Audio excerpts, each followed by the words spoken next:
জি, আসসালামু আলাইকুম। হুম।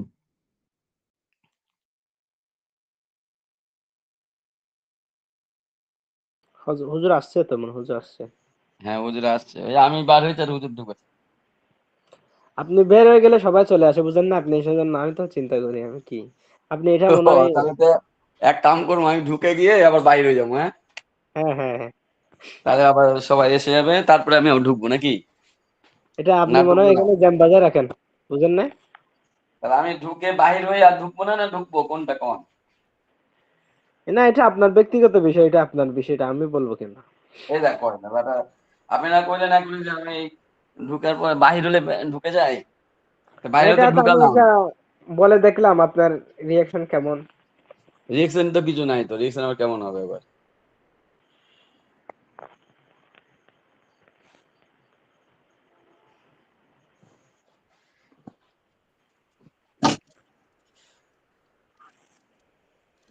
আমাদের সবাই প্রস্তুত তো? জি, প্রস্তুত। আপনাদের এলাকায় ঠান্ডা কেমন পড়তেছে? ভালোই ঠান্ডা হুজুর। কাশি যে ধরছে 31 তারিখ থেকে, আর ভালো হয় না দেখি, ব্যাপার বুঝলাম না। ঠান্ডা। ঠান্ডার কারণে সারাদিন মাথা ব্যথা করতেছিল, একটু আগে মাথাটা ছাড়লো মনে হচ্ছে।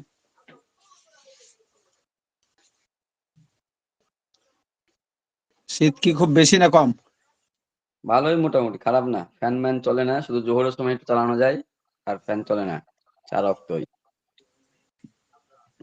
আমরা তো ফ্যান চালাই না, ফ্যান চালানো বন্ধ করে দিয়েছি। তো মাথার উপরে ফ্যান চলে হুজুর ঢাকায়। গরম ঢাকায় যে চলবে, লাগে আবার। ঢাকাতে শীত পরে মানে শীত পড়লেও ঢাকার আবহাওয়াতে সব শীত টেনে নেয়। ঢাকার আবহাওয়াতে বেশি গরম, কলকারখানা বেশি তো, কলকাতার ঘনবসতি। মানুষ বেশি, গাড়ি ঘোড়া চলে বেশি, গাছগাছালি কম।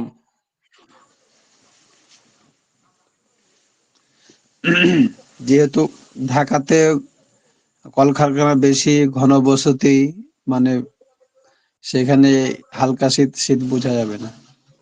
আর যেহেতু গ্রামে, বিশেষভাবে আমাদের চাঁপাইনবাবগঞ্জ জেলা ইন্ডিয়ার মানে কাছাকাছি,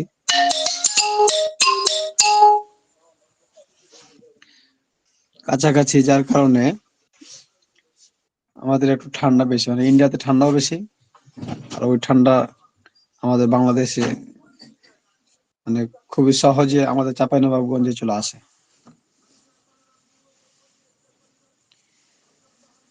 আল্লাহ সুবহান আল্লাহ। কতজন আসলো আমাদের এখানে? জয়েন হয়েছে মোটামুটি 8-10 জন। আমরা 7 জন। আমরা কয়জন? করি। আজকে হবে আপনাদের এসো ফিক শিখি। কত নম্বর পৃষ্ঠা মনে আছে আপনাদের? আর জাকাত অধ্যায় হুজুর পড়া ছিল। হ্যাঁ, জাকাত অধ্যায়, ঠিক আছে। এই 18 যে পৃষ্ঠা। স্ক্রিন শেয়ার করতেছি।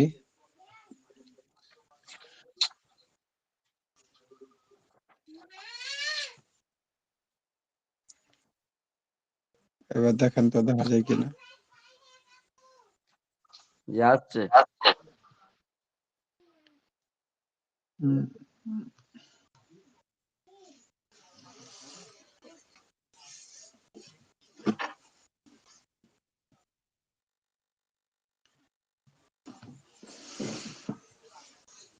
জাকাত অধ্যায়, তাই না? হুম। 100 কত পৃষ্ঠা? 118।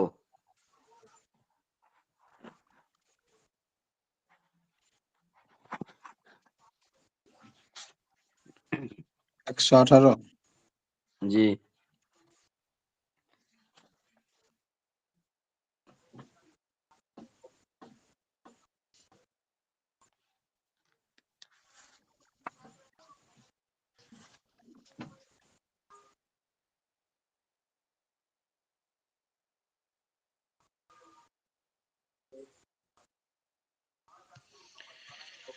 সুবহানাল্লাহ, 118 নম্বর পৃষ্ঠা কোথায় গেল?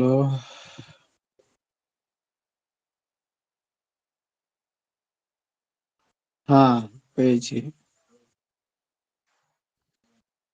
জাকাত অধ্যায় থেকে কিছু পড়ানো হয়েছিল 121 নম্বর পৃষ্ঠা পর্যন্ত। জি। আজকে কি রাসেল ভাই নাই? না, ডাক্তার সাহেব দেখি কালকেও আসে নাই মনে হয়, আজকেও দেখলাম না। না কালকে মনে হয় আসছিল, কি জানি, না আসে নাই মনে হয়। আজকেও কাল এখনো আসে না। নাই, কি ব্যাপার? ওনার কোনো সমস্যা? আপনি কি ফোন টোন দিয়ে জিজ্ঞাসা করেননি? আপনি তো সবার খোঁজ খবর নেন মোটামুটি। না কালকে আর ফোন দেওয়া হয় নাই। আম্মুর মনে হয় কোনো সমস্যা হলো নাকি। আজকে ক্লাসের পরে আপনি খোঁজ খবর নেবেন, অফলাইনে কল দেবেন। আচ্ছা, এখনই একটু জিজ্ঞেস করে নিই বাইরে হয়ে। তাও হতে পারে। আজকে যেখান থেকে মানে পিছনে পড়া হবে জাকাত অধ্যায় থেকে, জাকাত অধ্যায় থেকে আমরা রিভাইজ দেবো এ পর্যন্ত। তারপরে ইনশাআল্লাহ নতুন পড়া শুরু করব। তাহলে আজকে কে আগে পড়বেন? বাংলা তো সবাই পড়তে পারবেন অবশ্যই। আমি পড়ি হযরত। তাহলে যেখান থেকে পড়েন। হ্যাঁ, পড়েন। জাকাত অধ্যায়। জাকাত শব্দের আবিধানিক অর্থ আত-তাহারাতু, আন-নাওয়া বৃদ্ধি ও পবিত্রতা। শরীয়তের পরিভাষায় আজ-জাকাত শব্দে আজ-জাকাত অর্থ বিশেষ ব্যক্তির বিশেষ মাল থেকে বিশেষ পরিমাণ আলোক করে শরীয়ত নির্ধারিত হকদারকে মালিক বানিয়ে দেওয়া। জাকাতকে হ্যাঁ, জাকাত এজন্য বলে যে তা জাকাত আদায়কারীকে গুনাহ থেকে পাক করে এবং তার নফসকে বখল ও কৃপণতার মন্দ স্বভাব থেকে পবিত্র করে। হুম, অন্যদিকে জাকাত মালিকের অবশিষ্ট মালে বরকত আনয়ন করে এবং গরিবের মাল বৃদ্ধি করে। ফলে সমাজের অর্থনৈতিক জীবন সচল থাকে। জাকাত দ্বারা সমাজ থেকে দারিদ্র্য ও দুর্দশা দূর হয় এবং ধনী ও গরিবের মাঝে ভালোবাসা ও মহাব্বতের বন্ধন সৃষ্টি হয়। হিজরতের দ্বিতীয় বছর রমজানের রোজা ফরজ হওয়ার আগে জাকাত ফরজ হয়েছে। আর তারপরে বলেন। জি আর জাকাতের ফরজিয়ত কিতাব, সুন্নাহ ও ইজমা দ্বারা সুপ্রমাণিত। সুতরাং জাকাতের ফরজিয়ত অস্বীকারী কাফের হবে। আর যারা জাকাতের ফরজিয়ত স্বীকার করেও তা আদায় করে না, তারা জঘন্য কবিরা গুনাহে লিপ্ত ফাসিক। জি হযরত, লেখাটা তো যদি উপর তুলতেন। হুম, আরে একটু নিচে। জি। নবী সাল্লাল্লাহু আলাইহি ওয়াসাল্লামের ওফাতের পর যারা যাকাত আদায় করতে অস্বীকার করেছিল, হযরত আবু বকর সিদ্দিক রাদিয়াল্লাহু তাআলা তাদের বিরুদ্ধে জিহাদ করেছেন। কোরআন হাদিসে যাকাত আদায় করার ফজিলত যেমন তেমনি বর্ণিত হয়েছে, তেমনি যাকাত আদায় না করা সম্পর্কে কঠিন হুঁশিয়ারি এসেছে। কোরআন শরীফে আল্লাহ বলেছেন, ওয়াল্লাযীনা ইয়াকনিজুনা আয-যাহাবা ওয়াল ফিদ্দাতা ওয়ালা ইউনফিকুনাহা ফি সাবিলিল্লাহি ফাবাশশিরহুম বিআযাবিন আলীম ইয়াওমা ইউহমা আলাইহা ফি নারি জাহান্নামা ফাতুকওয়া বিহা জিবাহুহুম ওয়া জুনুবুহুম ওয়া যুহুরুহুম হাযা মা কানাজতুম লিআনফুসিকুম ফাযুকু মা কুনতুম তাকনিজুন। আর যারা সোনা চাঁদি সংশয় করে রাখে, আল্লাহর রাস্তায় খরচ করে না, তাদেরকে যন্ত্রণাদায়ক আযাবের সুসংবাদ দাও। যেদিন ওই সোনা চাঁদিকে জাহান্নামের আগুনে উত্তপ্ত করা হবে এবং তা দ্বারা তাদের কপাল এবং পার্শ্ব এবং পিঠ দাগানো হবে। আর বলা হবে, এই তো সেই সম্পদ যা তোমরা নিজের জন্য সংশয় করতে। সুতরাং যা তোমরা সংশয় করতে তার স্বাদ ভোগ করো। হযরত হুম, আবু হুরায়রা রাদিয়াল্লাহু তাআলা আনহু হতে বর্ণিত, রাসূল সাল্লাল্লাহু আলাইহি ওয়াসাল্লাম বলেছেন, আল্লাহ যাকে মাল দান করেছেন কিন্তু সে তার যাকাত আদায় করেনি, কিয়ামতের দিন ওই মাল বিষধর সাপ হয়ে তাকে পেঁচিয়ে ধরবে, তারপর তার মুখের দুই দিকে চেপে ধরে বলবে, আমি তোমার সঞ্চিত ধন, আমি তোমার সম্পদ। অতঃপর রাসূল সাল্লাল্লাহু আলাইহি ওয়াসাল্লাম এই আয়াত তেলাওয়াত করলেন, ওয়ালা ইয়াহসাবান্নাল্লাযীনা ইয়াবখালুনা بما آتاهم الله من فضله هو خيرا لهم بل هو شر لهم سيطوقون ما بخلوا به يوم القيامة ولله ميراث السماوات والأرض والله بما تعملون خبير আল্লাহ তাআলা আপন অনুগ্রহ দ্বারা যেই মাল দান করেছেন তা নিয়ে যারা কৃপণতা করে তারা যেন মনে না করে যে তাদের জন্য ভালো না, বরং তাদের জন্য অতি মন্দ। যে সম্পদ তারা কৃপণতা করেছে কিয়ামতের দিন তা দ্বারা তাদেরকে পেঁচানো হবে। আল্লাহর এই জন্য আসমান ও জমিনের উত্তরাধিকার আর আল্লাহ তোমাদের কৃতকর্ম সম্পর্কে অবগত।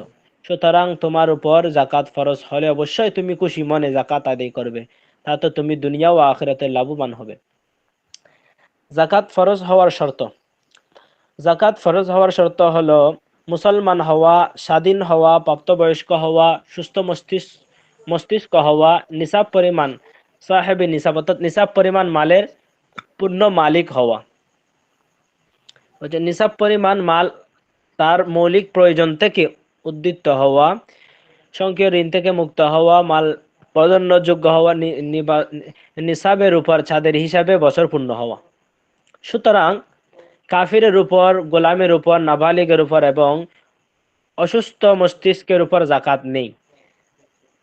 পূর্ণ মালিকানার অর্থ হলো মালের উপর অন্য কোনো বান্দার হক না থাকা এবং মালিকের কবজায় ও নিয়ন্ত্রণে থাকা।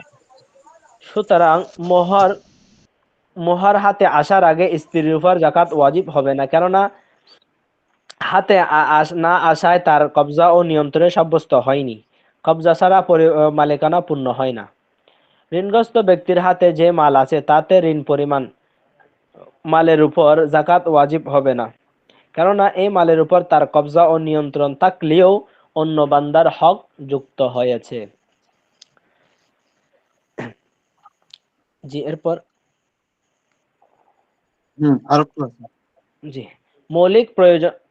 ঋণগ্রস্ত ব্যক্তি মৌলিক প্রয়োজন অর্থ বেঁচে থাকার এবং জীবন ধারণের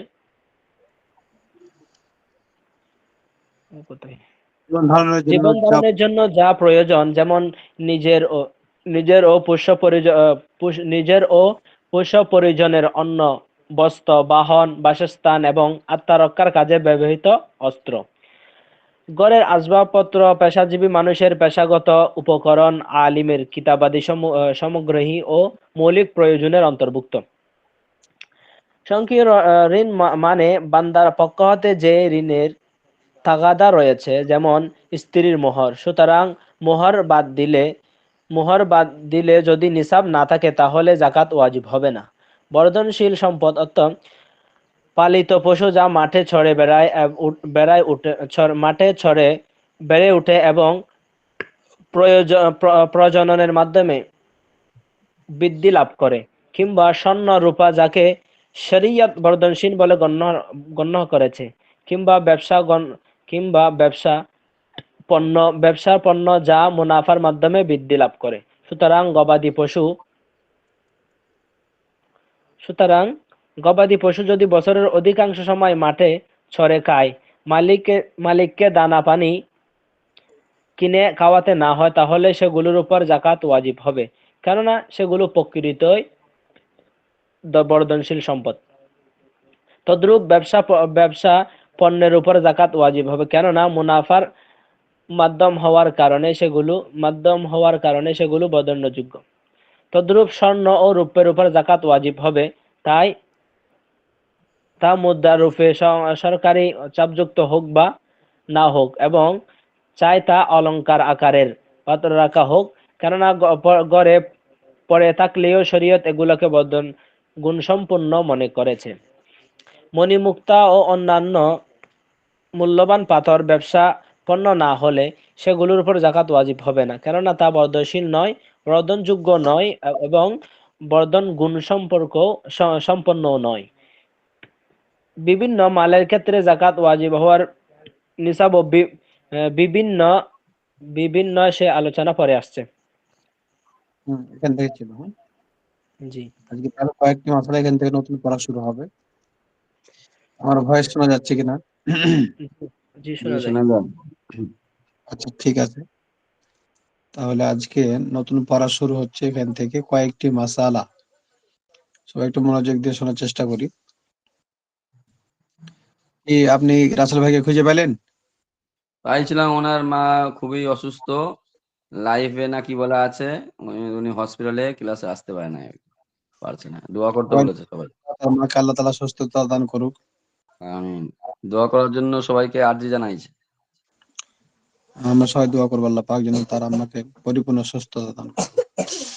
ঠিক আছে, আমরা তার নতুন পড়াতে চলে যাই। 1 নম্বর, যখন নেশাব পরিমাণ মালের মালিক হবে তখন থেকেই বর্ষ গণনা শুরু হবে। তাহলে নেশাব পরিমাণ মালের মালিক না হলে দিন গণনা শুরু হবে না। জি, তা যখন থেকে, অর্থাৎ যেদিন থেকে কি হবে, নেশাব পরিমাণ মালের মালিক হবে তখন থেকে তার দিন গণনা শুরু হবে। সেদিন থেকে 1 বছর পূর্ণ হলে জাকাত তাকে দিতে হবে, এর আগে নয়।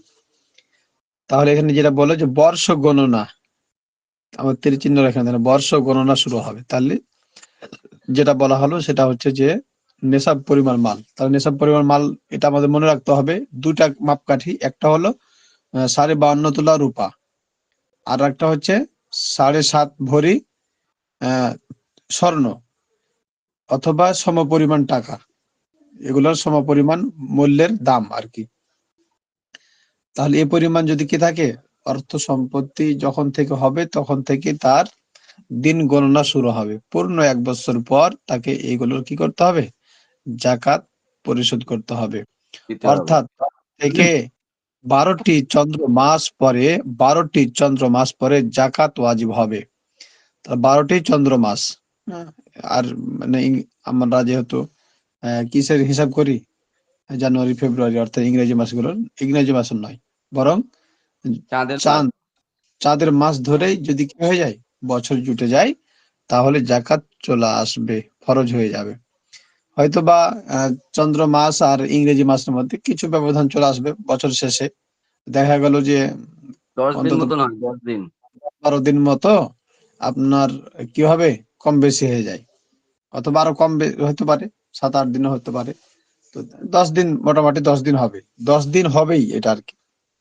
যে 10 দিন হয়, 10 দিন হ্যাঁ, 10 দিন হয়, প্রতি বছর দেখবেন 10 দিন করে কি হয়, এটা কমে যায়।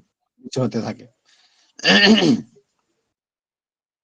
যেমন ওই যে রোজার মাসে দেখবেন, রমাদান মাসে, যে গতবারের তুলনায় এবার 10 দিন আগে রোজা হবে, তারপরে বছর আবার 10 দিন আগে হবে, এরকম করে বছরটা কি করছে, এটা ঘুরতেছে, ঘূর্ণায়মান অবস্থায় আছে, 10 দিন 10 দিন করে।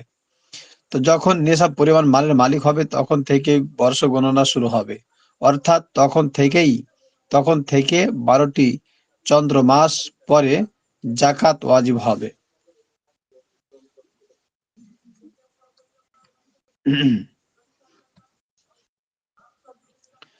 তাহলে দেখেন, তখন থেকে কি হবে, জাকাত ওয়াজিব হবে বছর পুরা হয়ে গেলে। আর জাকাত ওয়াজিব হওয়ার জন্য বছরের শুরুতে এবং শেষে নেশাব পূর্ণ থাকা যথেষ্ট।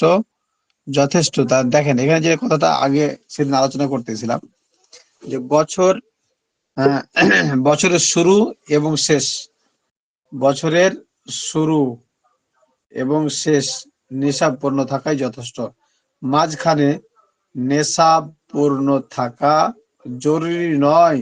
সুতরাং শুরুতে যদি মালের নেশাব পূর্ণ থাকে, তারপর নেশাব কমে যায়, পরে বছর শেষ হওয়ার আগে আবার নেশাব পূর্ণ হয়ে যায়, তাহলে তার উপর জাকাত ওয়াজিব হবে।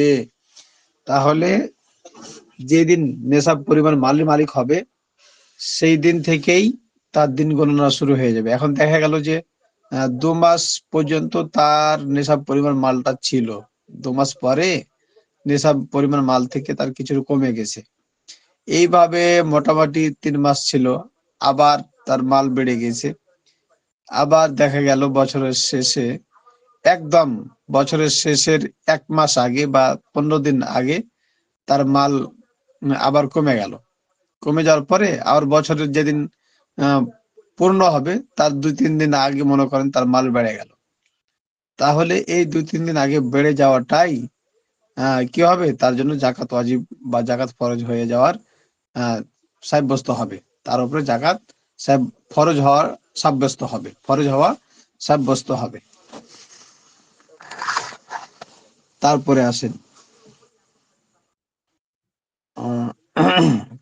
2 নম্বর, কোন সূত্রে তুমি নিসাব পরিমাণ মালের মালিক হলে এবং বর্ষ গণনা শুরু হলো, কিছুদিন পর ওই শ্রেণীর আরো কিছু মাল একই সূত্রে বা ভিন্ন কোন সূত্রে তোমার কাছে বা তোমার হাতে এলো, এক্ষেত্রে এই মাল আগের মালের সঙ্গে যুক্ত হয়ে যাবে, অর্থাৎ বছর পূর্ণ হওয়ার পর সমগ্র মালের উপর জাকাত ওয়াজিব হয়ে যাবে। পরবর্তী মালের উপর আলাদা বছর পূর্ণ হওয়া জরুরি নয়। তাহলে এখানে যেটা বললো যে মাল যেটা পরে কি হবে, যেটা জমা হবে বা অ্যাড হবে তার সাথে, আগের গুলোর সাথে যখন অ্যাড হবে, তো যেটা অ্যাড হলো এটার জন্য পূর্ণ 1 বছর অতিবাহিত হওয়া জরুরি না, বরং এ মালের সাথে অ্যাড হওয়ার কারণেই বছর ওই মালের সাথে গণনা করতে হবে। এটার জন্য আলাদাভাবে না, বরং ওই মালের সাথেই বছর কি হবে, গণনা হবে।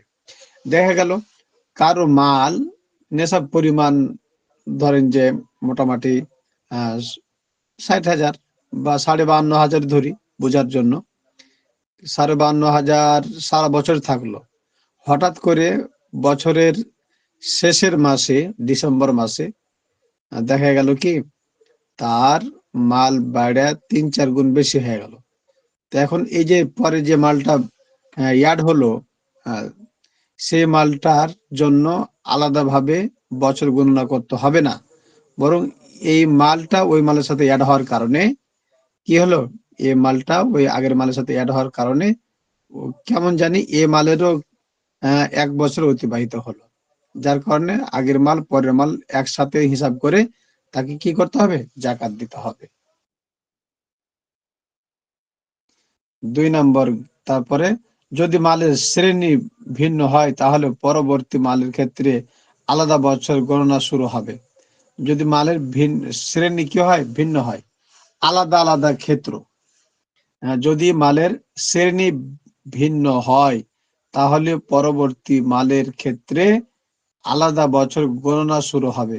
যেমন শ্রেণী আলাদা কি, যেমন গরু, আপনার টাকা পয়সা ছিল, টাকা পয়সা ধন দৌলত যেগুলো ছিল এগুলোর ক্ষেত্রে তো সব একই, কিন্তু শ্রেণী বিভক্ত হয়ে গেছে। দেখা গেল গরু অথবা উট অথবা এ ধরনের ছাগল, ভেড়া, এ ধরনের যদি শ্রেণীতে কি হয়, আলাদা হয়ে যায়, তাহলে এইগুলোর ক্ষেত্রে আলাদা বছর গণনা শুরু করবে। কিন্তু টাকা পয়সার ক্ষেত্রে, সোনা চাঁদির ক্ষেত্রে, ব্যবসায়িক পণ্যের ক্ষেত্রে এগুলো সব একই হুকুম। আর শ্রেণী বিভক্ত হয়ে গেলে, যেমন কি এগুলো বাদে আলাদা জিন্স পরিবর্তন হয়ে গেল, যেমন গরু, ছাগল, ভেড়া, দুম্বা, এরকম হলে পারে এগুলোর জন্য আলাদা দিন গণনা শুরু করবে। 3 নম্বর, জাকাত হলো আল্লাহর হক এবং তার এবং তা উসুল করার হকদার হলেন শাসক। দেখেন সবাই বুঝতেছেন কিনা?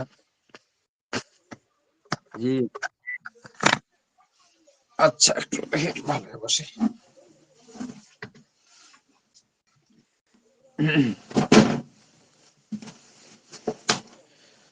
সুবহানাল্লাহ। 3 নম্বরটা আবার পড়ছি, দেখেন, জাকাত হলো আল্লাহর হক এবং তা উসুল করার হকদার হলেন শাসক। তাহলে জাকাত হলো আল্লাহর হক, কিন্তু এটা উসুল করবে কারা? যারা দেশের শাসকরা। যারা দেশের শাসক, তারা এটাকে কি করবে, এটাকে উসুল করবে। যেমন দেখা গেল যে বাংলাদেশের যেহেতু ইসলামিক শাসন নাই, এজন্য এক্ষেত্রে এটা হবে না। কিন্তু কি করবে, ইসলামিক যেগুলো রাষ্ট্র আছে ওই রাষ্ট্রের শাসকরা কি করবে, জাকাত উত্তোলন করবে, মানে তারা এটাকে তাদের কোষাগারে জমা করবে। জাকাত হলো আল্লাহর হক এবং তা উসুল করার হকদার হলেন শাসক। নবী করিম সাল্লাল্লাহু আলাইহি সাল্লামের যুগে এবং পরবর্তী দুই খলিফার যুগে শাসকের পক্ষ হতে সরকারিভাবে জাকাত উসুল করা হতো। কিন্তু তৃতীয় খলিফা হযরত উসমান রাদিয়াল্লাহু তাআলা আনহুর যুগে যখন মালের পরিমাণ বেড়ে গেল এবং মালের খোঁজ খবর নেওয়া কঠিন হয়ে গেল, তখন মালিকই জাকাত আদায়ের দায়িত্ব দেওয়া হলো। অর্থাৎ জাকাত আদায়ের ব্যাপারে মালের মালিক যেন শাসকের উকিল বা প্রতিনিধি হলো। সুন্দর একটি কথা, যেখানে বলা হলো যে যখন উম মানুষ ইসলামের ছায়াতলে দলে দলে ব্যাপকভাবে আসা শুরু করলো, আর যখন চারিদিকে মুসলমানের রাজত্ব কায়েম হয়ে গেল, তো সেই ক্ষেত্রে সকল আহ, জায়গার বা সব দেশের, সব এলাকার, সব জায়গার মালগুলোকে একত্রিত করা সম্ভব না, জাকাত একত্রিত করা সম্ভব হয়ে উঠলো না। তখন তিনি এটা কি করলেন, মালের মালিককেই, অর্থাৎ মালিককেই তার জাকাত উসুল করার দায়িত্ব দিয়ে দিলেন। কেমন জানি মানে এটা সাধারণ প্রতিনিধি থেকে প্রতিনিধি বানায় দিলেন আর কি। প্রতিনিধি বানিয়ে দিলেন বা উকিল উকিল বা প্রতিনিধি হলো। তাহলে এখন এই জন্য এখন আমাদের যেটা নিয়মটা হচ্ছে, এই নিয়মটা পরের নিয়মটা, যে আমার মালের জাকাত আমিই দিব, আমার মালের জাকাত আমিই দেব, আমার জি, মালের জাকাত আমিই দেব। এটাই হচ্ছে কি বাস্তবতা বা এমানি দায়িত্ব। হ্যাঁ ইমানি দায়িত্ব। তার মানে এই নয় যে আমার উপরে দায়িত্ব আসলো আমি ৯/৬ করে দিয়ে দিলাম, এটা না, বরং জাকাত পরিপূর্ণভাবে দিতে হবে।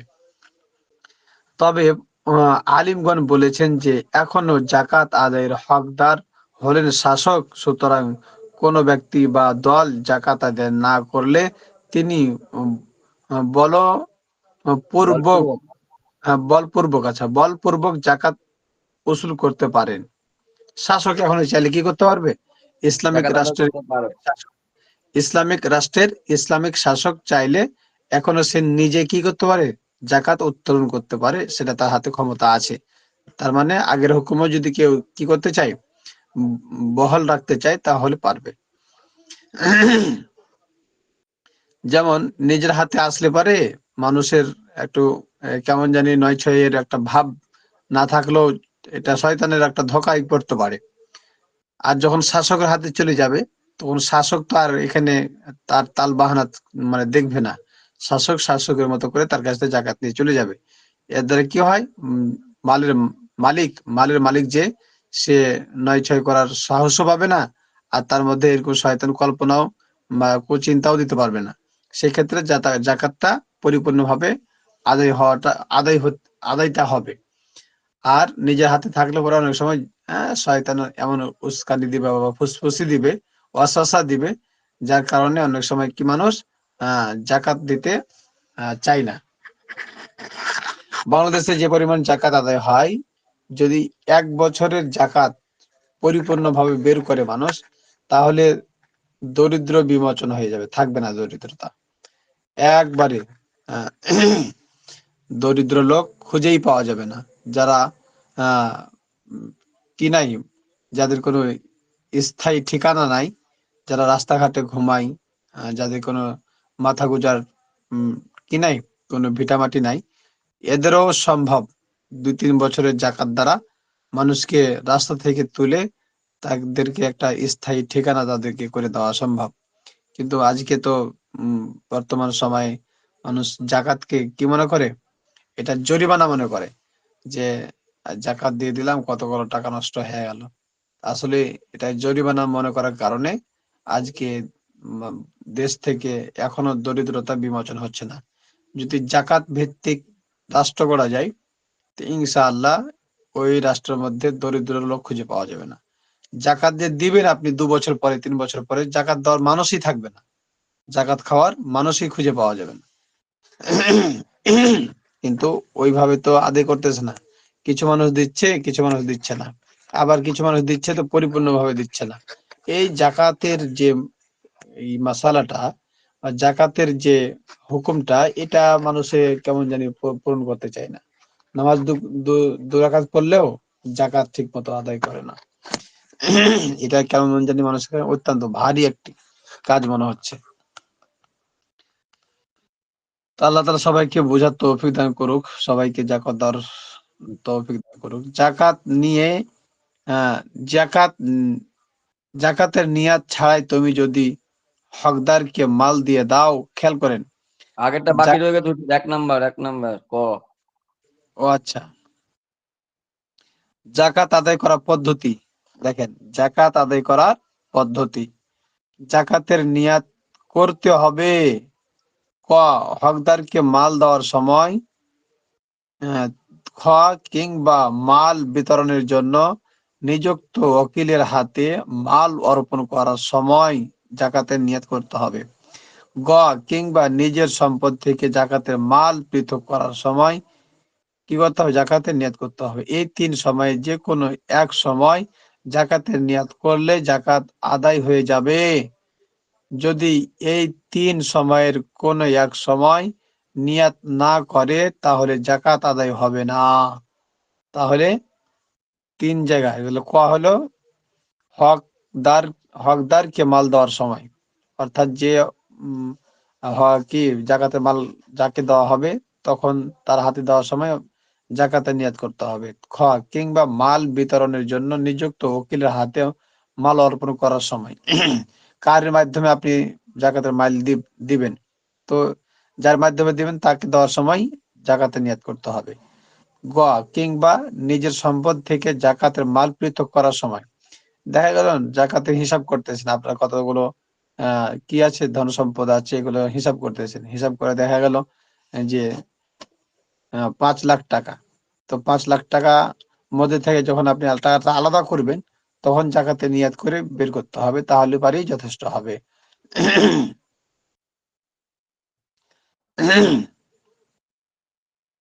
এই যে এখানে লেখা আছে একটা 1, আর তার নিচে এখানে একটা দেওয়া আছে 1। হ্যাঁ, লা ইয়াজুজু লা ইয়াজুজু আদাউ যাকাতি ইল্লা বিন্নিয়াত। লা ইয়াজুজু আদাউ যাকা, জাকাত আদায় হবে না ইল্লা বিন্নিয়াত, নিয়াত ছাড়া। তারপরে ওয়াজিবু ওয়াজিবু আই ইয়ামবি ইয়ামবি আজ যাকাতা ইনদা দাফইল মাল ইলাল ফাকরি আও ইনদা দাফইল মালি ইলাল ওয়াকিল আও ইনদা আজ আজলি যাকাতি মিনাল মাল। তাহলে এখানে যেটা বলছে যে ওয়াজিবু আইয়ামবিয়াল যাকাতা ইনদা দাফইল মাল, যেখানে যে কথাটি বললো ওখানে এই কথাটি বলছে এখানে, জাকাতের নিয়াত ছাড়া তুমি যদি কি করো, উপরে যে কথাটা বললো আর কি, এই 3 সময়ের যে কোনো সময়, তাহলে এখানে 3টা সময় যে কোনো বললে, একটা হচ্ছে হকদারকে যখন দিবে, যেমন এখানে লিখছে আর কি আলাদা আলাদা করে, একটা যেমন হকদারকে দিবে, আরেকটা হচ্ছে যখন নিজের আহ মাল বের করার পর যখন উকিলের হাতে, অপরের যার মাধ্যমে দিবে তার তার হাতে দেওয়ার সময়, আর গ নম্বর যেটা বলছে যখন সম্পদ থেকে মালকে আলাদা করা হবে তখন। এই 3 সময় যখন কি করা হবে, যখন এই যে এখানে দেওয়া আছে যে ইনদা দাফিল মাল ইলাল ওয়াকিল, ওয়াকিলের হাতে যখন দিবে তখন নিয়ত করতে হবে। আও ইনদাল আজলিল আজলি যাকাতি মিনাল মাল, অথবা যখন মালকে আহ পৃথক করা হবে তখন নিয়াত করতে হবে জাকাতে। এই 3 সময় যদি নিয়াত করে তাহলে জাকাত আদায় হবে, তাছাড়া কি হবে না? জাকাত আদায় হবে না। হকদারের জানার প্রয়োজন নেই যে আহ হকদারের আর একটা জানার উপর রয়েছে, ওই যে খ রয়ে 2 নম্বরটা রয়েছে তো, জাকাত নিয়ত ছাড়া তুমি যদি হকদারকে মাল দিয়ে দাও। জাকাতের নিয়াত ছাড়া তুমি যদি হকদারকে মাল দিয়ে দাও, জাকাতের নিয়াত ছাড়া তুমি যদি হকদারকে মাল দিয়ে দাও, তারপর জাকাতের নিয়াত করো, তাহলেও জাকাত আদায় হবে বা হয়ে যাবে। যদি নিয়াত করার সময় হকদারের হাতে মাল বিদ্যমান থাকে, নিয়াত করার আগেই যদি সে মাল খরচ করে ফেলে তাহলে জাকাত আদায় হবে না। তাহলে মনে করেন যে আপনার জাকাত বের হয়েছে, আপনার জাকাতটা আপনি নিয়াত করেননি, ওই টাকাটা একজন গরিব গরিব গুরবাকে দিয়ে দিলেন। দেওয়ার দেওয়ার সময় আপনি কোনো জাকাতের নিয়াত করেননি, এই বেচারা আবার হাতে পাওয়ার পরে তার এই এই টাকাগুলোকে খরচ করে ফেলেছে। কিন্তু খরচ করার আগে যদি আপনি জাকাতে নিয়াত করতে পারেন তাহলে জাকাত আদায় হবে। আর যদি ওই টাকা খরচ করার আগে যদি নিয়াত না করতে পারে তাহলে এই টাকাটা জাকাতের মধ্যে গণ্য হবে না। হকদারের জানার প্রয়োজন নেই যে এটা জাকাতের মাল।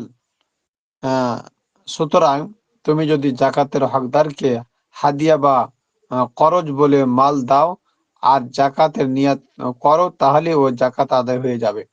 না, এটাই দেখা গেল যে আপনি জাকাতের মাল দিচ্ছেন, এটা যদি তাকে কাছে বলা হয় তো সেটা অনেক সময় শরম পাবে, লজ্জা পাবে, অথবা সে মনে করবে আমি এত ছোট নিচু তবকার যে আমাকে জাকাতের মাল বলে জাকাত দিচ্ছে। তো সেক্ষেত্রে এটা মুখে প্রকাশ না করা, আপনার নিয়াতে থাকলেই যথেষ্ট। আপনি জানেন যে সে হকদার, সে জাকাত খেতে পারবে, তাহলে সেক্ষেত্রে তার সামনে প্রকাশ না করা যে এটা জাকাতের মাল দিলাম, এ কথা না বলা, বরং তাকে কিছু টাকা দিলেন, বাস ভাই টাকাটা আপনি রাখেন, বা এই মালগুলো আপনি রাখেন, এটা আপনাকে দিলাম আমার পক্ষ থেকে, বাস আপনার নিয়াত হলো জাকাতের, আর তাকে দিলেন এটা যে আপনাকে দিলাম ভাই আপনি এটা ব্যবহার করেন বা খরচ করেন। তখন সে মনে করবে যাক আমার একটু কি করলো, সে উপকার করলো, সাহায্য করলো, তখন সেও খুশি হবে আর আপনার জাকাতও আদায় হয়ে যাবে, ঠিক কিনা? এই জন্য জাকাত শব্দটা তার সামনে উচ্চারণ না করা। তুমি যদি জাকাতের হকদারকে হাদিয়া বা করজ বলে দাও আর জাকাতের নিয়াত করো তাহলে ও জাকাত আদায় হয়ে যাবে। বরং অনেক সময় এরকম কৌশল করা উত্তম হয়ে থাকে। তারপরে আসেন, তুমি যদি জাকাতের নিয়াত না করেই তোমার সমস্ত মাল দান করে দাও তাহলে তোমার জাকাত মাফ হয়ে যাবে। দেখেন, তুমি যদি জাকাতের নিয়াত না করেই তোমার সমস্ত মাল দান করে দাও তাহলে তোমার জাকাত মাফ হয়ে যাবে। তার মানে তার জাকাতটা আর তাকে দিতে হবে না। তারপরে আসেন, ওইটা আবার নিচে লিখছে আর কি, যে এখানে একটা এক দিছে আবার নিচে একটা এক দিছে। ওয়ামান তাসাদ্দাকা বিজামিইল মালিহি ওয়ালাম ইয়ামবিজ যাকাতা বা ইয়াম হ্যাঁ ইয়ামবিজ যাকাতা সাকাতা ফারদুহা ইনদা ওয়া ইদা হালাকাল মালু বাদা তামামিল হাউলি ওয়া ক্বাবলা ইদা আদাইজ যাকাতা সাকাত সাকাতিল সাকাতিজ জাকাতো। এখানে যেটা বলছে আর কি ওটা এখানে বলছে যে তুমি যদি কোনো গরিবের এক নম্বরটা কই না, তুমি যদি জাকাতের নিয়াত না করেই তোমার সমস্ত মাল কি করো, দান করে দাও, তাহলে তোমার উপরে কি হয়ে যাবে, জাকাত মাফ হয়ে যাবে। যে সাকাতাল ফরদ বা সাকাতা ফরদুহা আনহু, তাহলে এখানে যেটা বললো যে তুমি যদি কি করো, নিয়াত ছাড়াই তুমি জাকাতের মাল দিয়ে দাও, তোমার সমস্ত মাল দিয়ে দাও, তারা বলতেছে তোমার উপর থেকে ফরজিয়াতের এইটা জিম্মাদারিটা সাকেত হয়ে যাবে, অর্থাৎ তোর ফরজটা আদায় হয়ে যাবে, কিন্তু এখানে ওই পরিমাণ সব পাওয়া যাবে না, কিন্তু কি হবে, তার ফরজিয়াতটা আদায় হবে। বছর পূর্ণ হওয়ার পর জাকাত আদায় করার আগেই যদি তোমার সমস্ত মাল নষ্ট হয়ে যায় তাহলে তোমার জাকাত মাফ হয়ে যাবে। বছর পূর্ণ হওয়ার পর জাকাত আদায় করার আগেই যদি তোমার সমস্ত মাল নষ্ট হয়ে যায় তাহলে তোমার জাকাত মাফ হয়ে যাবে। আর যদি আংশিক মাল নষ্ট হয় তাহলে সেই অনুপাতে জাকাত মাফ হবে। যেমন তোমার কাছে 1000 দিরহাম ছিল, যাতে জাকাত আসে 25 দিরহাম, তা থেকে 200 দিরহাম নষ্ট হয়ে গেল, তাহলে 5 দিরহাম জাকাত মাফ হবে। হ্যাঁ, সুন্দর কথা, যে বছর জমে গেছে, এখন আপনি জাকাত বের করবেন, জাকাত বের করার আগেই আপনার কি হয়ে গেল, মাল নষ্ট হয়ে গেল, সেক্ষেত্রে আপনার উপর থেকে জাকাতটাও মাফ হয়ে যাবে। যদি আংশিক নষ্ট হয় তাহলে আংশিক জাকাত মাফ হবে। তুমি যদি কোনো গরিবের কাছে তোমার পাওনা ঋণ জাকাতের নিয়াতে মাফ করে দাও, তাতে তোমার জাকাত আদায় হবে না। দেখেন, তুমি যদি কোনো গরিবের কাছে তোমার পাওনা ঋণ জাকাতের নিয়াতে মাফ করে দাও, তাতে তোমার জাকাত আদায় হবে না। কেননা জাকাত আদায়ের জন্য মালিক বানানো দরকার। আর এখানে মালিক বানানো হয়নি, শুধু দায়মুক্ত করা হয়েছে। তাহলে এই কথাটা অনেক সুন্দর কথা একটি, যে তার হাতে মাল দিতে হবে, তার আগে কখনো কি হবে না, জাকাত আদায় হবে না। মানে তার প্রাপ্য তাকে বুঝাই দিতে হবে আর কি। তার প্রাপ্য বোঝানোর পরে হুম। সেটা লেনদেন কি হতে পারে, লেনদেন সমাধা হতে পারে, কিন্তু তার আগে নয়। নিজের মানে নিজের হাতে রেখে কি করতে পারবে না, নিজের হাতে রেখে আহ এটাকে জাকাতের দায় মুক্ত করতে পারবে না। কয়েকটি মাসালা।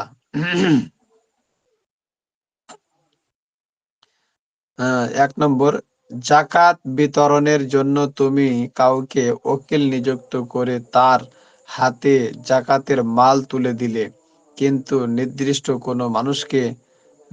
কোনো মানুষকে দেওয়ার কথা বললে না। এ অবস্থায় সে তার প্রাপ্ত বয়স্ক গরিব সন্তানকে বা গরিব স্ত্রীকে তা দিতে পারে, কিন্তু নিজে গরিব হলেও তা নিতে পারবে না। তবে তুমি যদি বলো যে যাকে ইচ্ছা দান করতে পারো, তাহলে সে নিজেও নিতে পারবে। তাহলে এখানে যেটা বললো আর কি, যে আপনার জাকাত বের হয়েছে, জাকাত বের হওয়ার পরে 1 লাখ টাকা আপনার জাকাত বের হয়েছে, তো 25,000 টাকা সেখান থেকে আপনি কি করছেন, জাকাত দিচ্ছেন। 25,000 টাকা দেওয়ার পরে এটা আপনি একটা জনকে উকিল বানাচ্ছেন, যার মাধ্যমে আপনি দিবেন।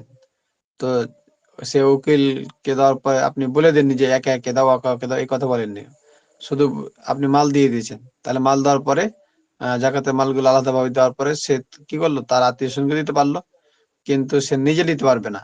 আর যদি বলে দিত যে আপনি যাকে ইচ্ছে তাকে দেন, তাহলে পারে, বা অমুক অমুককে দেন, সেই ক্ষেত্রে পারে সেও নিতে পারতো। কিন্তু এখন যখন বলেনি, সেই ক্ষেত্রে সে বাদে সবাইকে দিতে পারবে। নাম্বার 2, নেশাবের মালিক হওয়ার পর তুমি যদি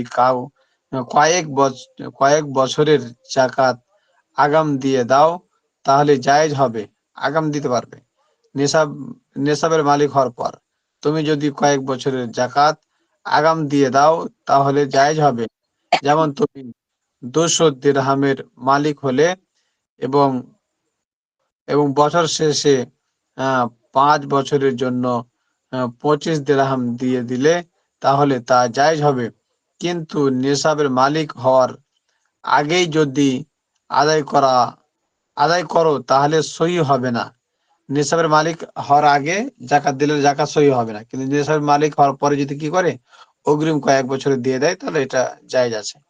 যেমন 100 দিরহামের মালিক হয়ে তুমি 5 দিরহাম আদায় করলে, তারপর 200 দিরহামের মালিক হলে এবং পর এবং বছর পূর্ণ হলো, এ অবস্থায় আগে 5 দিরহাম যথেষ্ট হবে না, বরং নতুন ভাবে আদায় করতে হবে। সুন্দর কথা, যে আগে যে 5 দিরহাম দিয়েছিল, এর পরে মাল বেড়ে 200 দিরহাম হয়েছে, তাহলে তাকে 10 দিরহাম দিতে হবে। প্রশ্নমালা গুলো আপনার ভালো করে পড়ে আসবেন। এগুলো ইনশাল্লাহ আগামী সপ্তাহে আপনাদেরকে মুখস্থ ধরবো। স্বর্ণ ও রৌপ্যের জাকাত। স্বর্ণ ও রৌপ্যের জাকাত, স্বর্ণ এবং রূপা দিয়ে যে জাকাত আদায় করতে হয়, সেই জাকাত এখানে যেটা বলছে, যে স্বর্ণ দিয়ে এবং রূপা দিয়ে কিভাবে জাকাত আদায় করব। তাহলে দেখেন, স্বর্ণ ও রৌপ্যের জাকাত। স্বর্ণের ক্ষেত্রে জাকাতের নেশাব হলো 20 মেসকাল। দেখেন, স্বর্ণের ক্ষেত্রে জাকাতের নেশাব হলো 20 মেসকাল, আধুনিক হিসাবে 7.5 তোলা বা 85 গ্রাম স্বর্ণ। 85 গ্রাম স্বর্ণ হচ্ছে 7.5 ভরি বা 7.5 তোলা। এবং রৌপ্যের ক্ষেত্রে নেশাব হলো 200 দিরহাম, আধুনিক হিসাবে 52.5 তোলা বা 595 গ্রাম, অর্থাৎ প্রায় 600 গ্রাম আর কি, প্রায় 5 কম 600 গ্রাম রৌপ্য, আর জাকাতের পরিমাণ হলো 40 ভাগের 1 ভাগ, মানে সমস্ত মাল কি জমা করার পরে 40 ভাগের 1 ভাগ জাকাত বের করতে হবে। 40টা ভাগ করে একটা ভাগ, অর্থাৎ তাহলে এখন যেটা হিসাবের মধ্যে আসছে যে 100 টাকাতে 2.5 টাকা, আর 1000 টাকাতে 25 টাকা, আর 1 লাখ টাকাতে কত হচ্ছে 25,000 টাকা জাকাত দিবে। টাকার হারে 100 টাকাতে 2.5 টাকা জাকাত দিবে, বুঝতে পারছেন কিনা? আর 1000 টাকাতে কয় টাকা? 25 টাকা। ইচ্ছা করলে তুমি প্রচলিত মুদ্রায় হিসাব করে প্রচলিত মুদ্রায় ও জাকাত দিতে পারো। এমনকি মূল্য হিসাব করে সেই মূল্য অন্য কোনো জিনিসও জাকাত হিসাবে দিতে পারো। স্বর্ণ বা রৌপ্য মিশ্রিত খাদের পরিমাণ কম হলে এবং স্বর্ণ বা রৌপ্যের পরিমাণ বেশি হলে পুরোটাই স্বর্ণ বা রৌপ্য বলে গণ্য হবে, আর খাদের পরিমাণ বেশি হলে তা সাধারণ দ্রব্য বলে গণ্য হবে।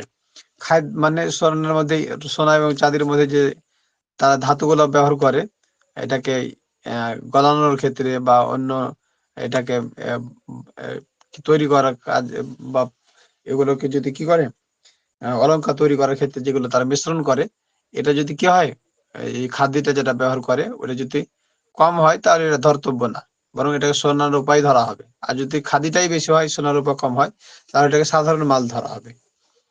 নেশাবের অতিরিক্ত স্বর্ণ বা রৌপ্যের উপর অনুপাতিক হারে জাকাত ওয়াজিব হবে।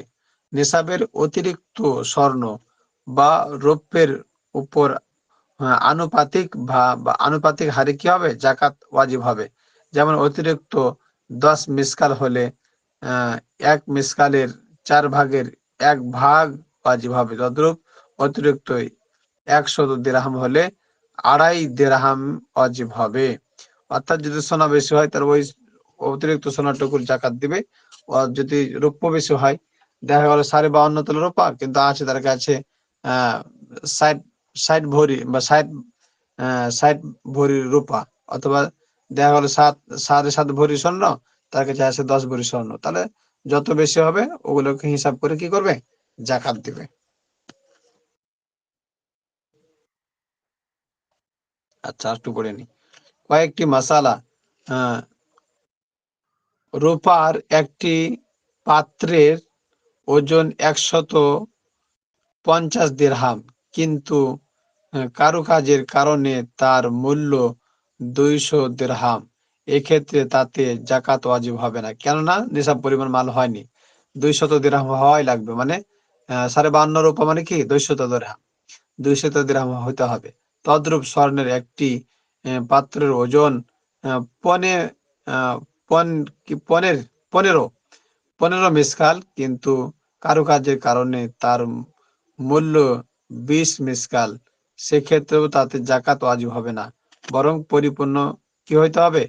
মিসকালের ওজনটা পরিপূর্ণ হইতে হবে।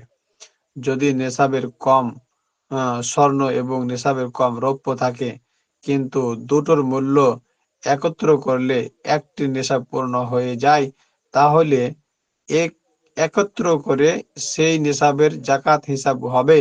যেমন তোমার কাছে 100 দিরহাম আছে, আর 100 দিরহামের মূল্য 5টি দিনার আছে, তাহলে দিনারের মূল্য ধরে রৌপ্য নেশাব পূর্ণ করা হবে এবং তাতে 5 দিরহাম জাকাত আসবে, কেননা এই হিসাব গরিবের জন্য কল্যাণকর। রূপার দিকে বা রূপা চাঁদি যেগুলো, এগুলো নিসাব ধরে কি করবে? জাকাত বের করবে।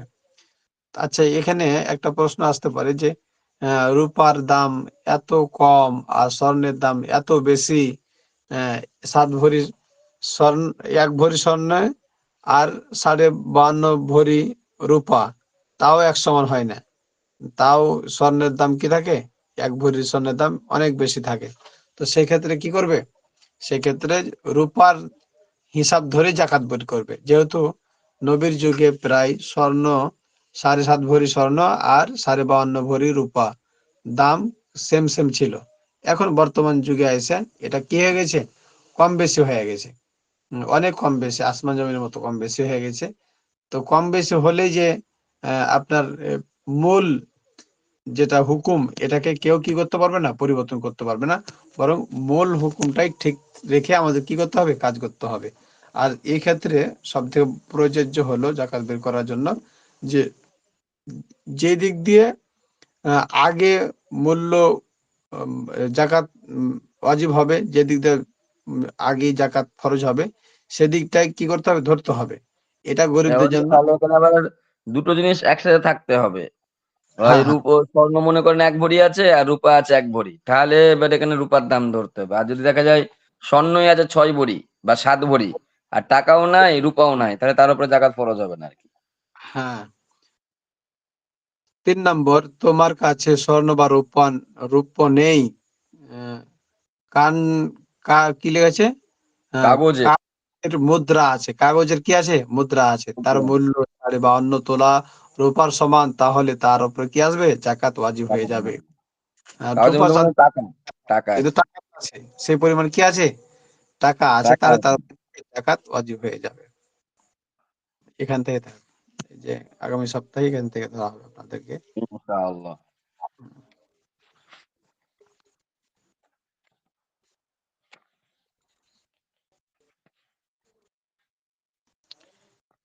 ঠিক আছে, তাহলে আজকে এ পর্যন্ত থাক।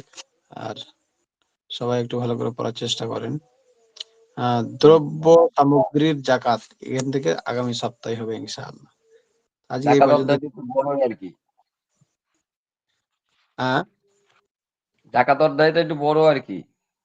হ্যাঁ, জাকাত অর্থটা বড়, মানে এটা একটা আলাদা যে একটা ফরজ বিধান, এই জন্য এখানে অনেক অনেক অনেক রকমের মাল থাকে তো, যত রকমের মাল তত রকমের জাকাত আর কি দেখায়। সবগুলোর দিক দিয়ে ইনশাআল্লাহ এটা আসবে। এখন আসবে যেটা ওই সম্ভব। হিসাবে আর কি বড় হয়ে গেছে আর কি এই হিসাবটা। ঠিক আছে ইনশাআল্লাহ, সবাই ইনশাআল্লাহ। ভালো করে চেষ্টা করি। আচ্ছা, কতজন আছে শেষ পর্যন্ত? শেষ পর্যন্ত আছি 6 জন হুজুর। 5 জন, 5 জন। 5 জন। 6 জন ছিল, একজন বেরিয়ে গেল হঠাৎ করেই শেষ হতে। আচ্ছা, ঠিক আছে, সমস্যা নাই, ক্লাস শেষ হয়ে গেল যেহেতু। এই আসসালামু যে আলাইকুম। কতটুকু পড়া হবে, কতটুকু আমরা ইনশাআল্লাহ ভালোভাবে পড়ার চেষ্টা করবো। ঠিক আছে, আসসালামু আলাইকুম। ওয়ালাইকুম আসসালাম।